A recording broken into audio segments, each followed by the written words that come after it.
네, 거꾸로 수업 7번째 영상 시작할게요. 저번 시간에는 민중을 중심으로 한 아래로부터의 개혁운동인 동학농민운동에 대해서 살펴봤고요. 오늘은 소수의 엘리트 관료층이 주도한 위로부터의 개혁운동, 즉 가보개혁에 대해서 알아보겠습니다.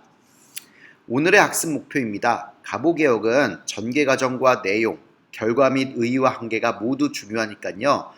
해당 내용을 오늘 수업을 통해서 잘 알아두도록 하세요. 오늘의 필기 내용입니다. 잠깐 영상을 멈추고 이 내용을 미리 수업 일기에다가 간략하게 기록해 놓고 자세한 내용은 수업을 통해서 한번 채워가 보도록 할게요. 먼저 가보개혁의 전개 과정입니다. 가보개혁은 총 3차례에 걸쳐서 추진이 되는데요. 편의상 1차, 2차, 3차 가보개혁이라고 부릅니다. 그리고 3차 가보개혁은 사실상 가보년이 아니라 을미년에 추진되었기 때문에 그냥 을미개혁이라고도 합니다. 먼저 1차 가보개혁이 어떻게 실시되었는지 한번 살펴볼게요. 1차 가보개혁은 우리가 저번 시간에 배운 동학농민운동과도 관련이 깊습니다. 동학농민운동 1차 봉기의 결과 이제 동학농민군과 정부군 사이에 전주화약이 체결되는데요. 전주화약이 체결되자 조선 조정은 도움을 요청한 청일 양군에게 철수를 요구합니다. 청나라는 이를 받아들였는데요. 문제는 일본의 경우 이거를 거절합니다. 한국에 대한 영향력을 조금 더 키우고 싶었기 때문에요. 우리나라 조정의 철수 요구를 거부하고 오히려 강제로 경복궁을 점령하는 겁니다. 그리고 명분은 내정 개혁을 도와준다라는 것이었죠.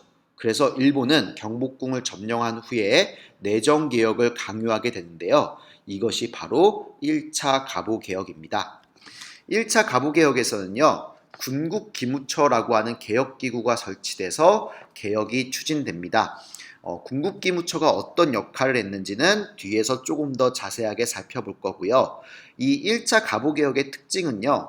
비록 일본의 강요로 시작되었지만 일본이 곧바로 청일전쟁에 돌입했기 때문에 큰 영향력을 행사할 수 없었다라는 겁니다. 그래서 1차, 2차, 3차 중에 1차 가보개혁이 그나마 우리 조정이, 조선의 조정이 스스로 자주적으로 시행한 개혁이라고 볼 수 있습니다.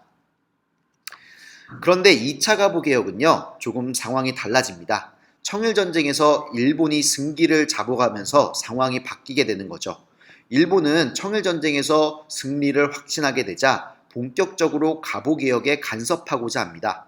1차 가보개혁의 핵심 기구였던 군국기무처를 폐지하고요. 홍범 14조라고 하는 새로운 개혁의 방향을 발표하고 2차 가보개혁을 실시해 나가는 거죠. 홍범 14조의 내용에 대해서도 뒤에서 내용 부분에서 좀 더 자세히 살펴볼게요. 2차 가보개혁에서 일본은 꾸준히 조선에 대한 영향력을 높여갔는데요. 그런데 일본의 입장에서 문제가 발생합니다. 청일전쟁에서 승리하면서 체결한 시모노세키 조약을 계기로 이제 러시아, 프랑스, 그리고 독일이 일본을 견제하는 삼국 간섭이라고 하는 사건이 발생하게 되는 거죠. 결국 일본은 삼국 간섭에 굴복을 하는 모습을 보이는데요. 그것을 본 조선 조정은 일본의 간섭을 벗어나기 위해 러시아를 이용해야 되겠다라고 하는 생각을 합니다. 그래서 러시아에게 접근했고요. 우리나라에서는 칠러 정권, 즉 러시아의 친한 정권이 수립이 되게 됩니다. 일본은요, 이 칠러 정권이 수립되자 이 상황을 만회하기 위해서 칠러 정권의 핵심이었던 바로 명성황후 민비를 살해하게 되는데요. 이것이 바로 을미사변입니다. 이 을미사변이 일어나고 다시 한번 우리나라 내에서의 영향력을 강화시킨 일본이 제3차 가보개혁을 추진해 나가게 되는 거죠. 그럼 1차 가보개혁의 내용을 한번 자세하게 살펴볼게요. 총 4가지 중요한 내용들이 있는데요. 먼저 군국기무처를 설치했다라고 앞서서 이야기했었죠. 군국기무처는요, 가보개혁을 추진한 최고 정책 의결 기구로 지금의 국회에 해당합니다. 40여 건의 회의를 열어 210건의 안건을 심의 통과시키면서 핵심적인 개혁기구의 역할을 했습니다. 그리고 1차 가보개혁의 가장 특징적인 내용 중 하나가요. 바로 이 과거제와 신분제를 폐지한 겁니다. 과거제를 폐지함으로써 능력 위주로 인재를 등용하고자 했고요. 신분제를 폐지하면서 우리나라에서 노비제가 완전히 사라지게 됐습니다. 그리고 1차 가보개혁에서는요. 국왕의 권한도 최대한 제한을 하려고 하는 모습을 보이는데요. 국왕의 인사권, 군사권, 재정권 등을 박탈하거나 축소해서 이제 새로운 근대 국가로서의 모습을 갖추려고 했습니다. 네 번째는요. 개국기원을 사용한 건데요. 개국이라고 하는 건 말 그대로 나라를 열다라고 하는 뜻입니다. 10개자의 나라 국자를 써서요. 그래서 원래 조선은 청나라의 연호를 사용을 했는데요. 이것을 폐지하고 조선 건국을 기준으로 연도를 셌던 것을 말합니다.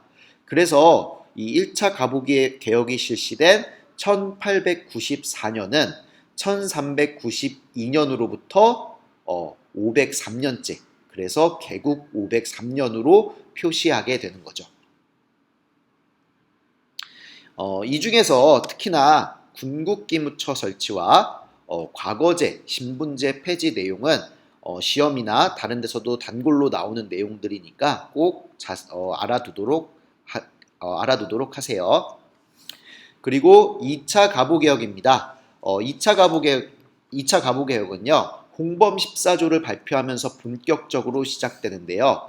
이 홍범 14조라고 하는 것은 어떻게 개혁을 실시해 나가겠다라고 하는 일종의 개혁 강령입니다. 여기엔 어떤 내용이 포함되어 있냐? 청에 대한 4대 관계를 청산하자. 2차 가보개혁부터 일본의 영향력이 커졌다 그랬죠. 그래서 일본은 청에 대한 4대 관계를 청산하자라고 하는 내용을 홍범 14조를 통해서 발표하게 되고요. 그리고 왕실의 정치 개입을 배제하는 그런 내용까지도 담고 있게 됩니다. 또 2차 가보개혁에서 중요한 내용 중 하나가 지방관의 권한이 축소된 건데요. 지방관의 사법권과 군사권을 배제하여 권한을 축소시켰고요. 배제된 사법권은 재판소를 설치함으로써 이제 따로 독립을 시켰습니다.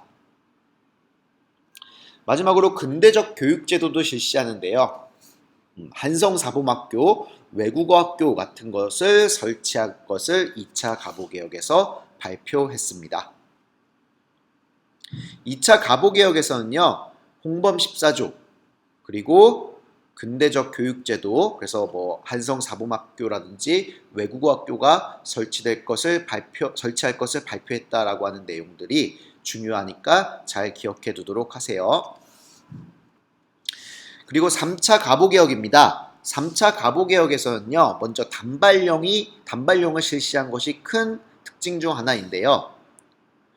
단발령은 우리나라의 전통 머리 모양인 상투를 자르는 것입니다. 그런데 이 단발령으로 인해서 유생들, 선비들이 크게 반발을 했는데요. 이 내용은 나중에 의병운동과도 연관이 있으니 잘 기억해 두도록 하세요. 그리고 그 전까지 우리나라는 음력을 사용을 했는데요. 이 3차 가보개혁 때부터 양력을 사용하게 됩니다. 그래서 서양과 같은 방식으로 날짜를 세게 되는 거죠. 그리고 그 전에 우리가 1차 가보개혁에서는 개국기원으로 연호를 사용했다 그랬잖아요. 이때 연호가 다시 한번 바뀝니다. 그래서 1896년부터 건양이라고 하는 새로운 연호를 써서요. 건양 1년 이렇게 해서 연도를 세게 됩니다. 마지막 네 번째는요. 소학교, 지금의 초등학교를 설치하게 되는 겁니다. 이 내용들 중에서는요. 단발령 실시와 소학교 설치, 이 내용을 중심으로 알아두도록 하세요. 그래서 보통 가보개혁이면은 이제 단골로 나오는 문제가 1차, 2차, 3차 가보개혁의 내용들을 구분할 수 있냐, 이게 1차 가보개혁의 내용인지 2차 가보개혁의 내용인지 아니면 3차 가보개혁의 내용인지를 구분할 수 있냐가 자주 문제로 출제가 되니까요. 그 부분을 중점적으로 봐두도록 하세요. 마지막으로 가보개혁의 결과, 의, 한계를 살펴보겠습니다. 가보개혁의 결과는요, 3차 가보개혁이 어떻게 중단되게 되냐? 바로 아관파천. 아관파천이라고 하는 사건은요, 아는 러시아 할 때 아자, 관은 대사관 할 때 관자, 파천은 옮기다 라고 하는 뜻인데요. 을미사변 이후 일본에 의해서 신변의 위협을 느낀 고종이 러시아 공사관으로 도망간 사건입니다. 이 아간파천으로 인해서 모든 가보개혁의 개혁들은 이제 올 스톱이 되는 거죠. 가보개혁의 의의와 한계를 살펴볼 건데요. 가보개혁의 의의는요, 신분제 폐지, 과거제 폐지, 그 다음에 단발력, 그 다음에 근대적 교육제도와 같이 조선 사회를 근본적으로 변화시키는 개혁 내용들이 많이 등장했다라는 겁니다. 분명히 가보개혁으로 인해서 우리나라는 그 전과 그 이후의 모습이 확연하게 바뀌는 모습을 보이게 되는데요. 그것이 가보개혁의 가장 큰 의의라고 볼 수 있습니다. 하지만 가보개혁은 일정 이제 한계도 좀 큰 개혁이었어요. 어떤 한계가 있었냐? 첫 번째로 무엇보다 중요한 게 일본의 간섭이 있었다. 그래서 자주적으로 추진했던 부분이 적었다라는 점이고요. 두 번째로 국민의 지지를 받지 못했다. 특히나 농민들을 위해서 토지개혁이 필수였는데요. 그러한 토지개혁이 실시되지 못했다는 점이 국민의 지지를 받지 못하는 원인 중 하나가 되었습니다. 네, 지금까지 가보개혁에 대해서 살펴봤는데요. 오늘의 댓글용 핵심 질문은 바로 가보개혁에 대한 평가입니다. 저희가 바로 전에 의의와 한계에 대해서 살펴봤는데요.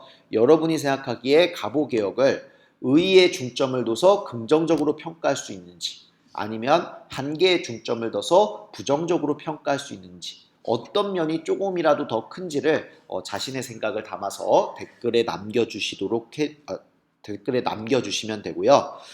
다음 차시에서는요, 독립협회에 대해서 한번 살펴보도록 하겠습니다. 네, 오늘 수업은 여기까지 진행하도록 할게요. 수고하셨습니다.